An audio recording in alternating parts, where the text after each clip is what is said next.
আজ না সকাল থেকে খুব ব্যস্ত ছিলাম, তাই দুপুর 2টো থেকে ভিডিওটা স্টার্ট করি। যখন স্টার্ট করেছিলাম না, তখন ওয়েদারটা এত খারাপ ছিল যে ছাদে উঠে আগেই আমি কাপড়গুলো নামিয়ে নিজে এসে প্রথমে আমি খেয়ে নিয়েছি, কারণ আমাকে খিদে প্রচণ্ড পরিমাণে পেয়েছিল। আর এখন প্রায় 2টো বেজে ভেবেছিলাম হয়তো প্রচুর পরিমাণে বৃষ্টি হবে, কিন্তু দেখতেছি ওয়েদারটা ঠান্ডা আর প্রচুর পরিমাণে হাওয়া করতেছে। তাই ভাবলাম রুমে বসে বসে না থেকে ছাদের উপরে গিয়ে তো বই পড়া যায়, তো সেখানে ন্যাচারাল হাওয়া পাবো, তাই ছাদের উপরে বইটা নিয়ে গেছি।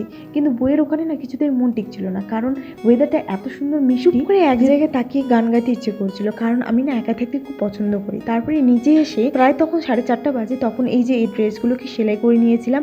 আচ্ছা বলো তো, এগুলো ড্রেসগুলোকে কাকে কাকে পছন্দ লেগেছিল? এগুলো হচ্ছে কিন্তু গোপালের ড্রেস। আমি আমার গোপালের জন্য না খুব সুন্দর সুন্দর বানাই, কিন্তু এটা হচ্ছে একটা পিসিমণির গোপালের ড্রেস।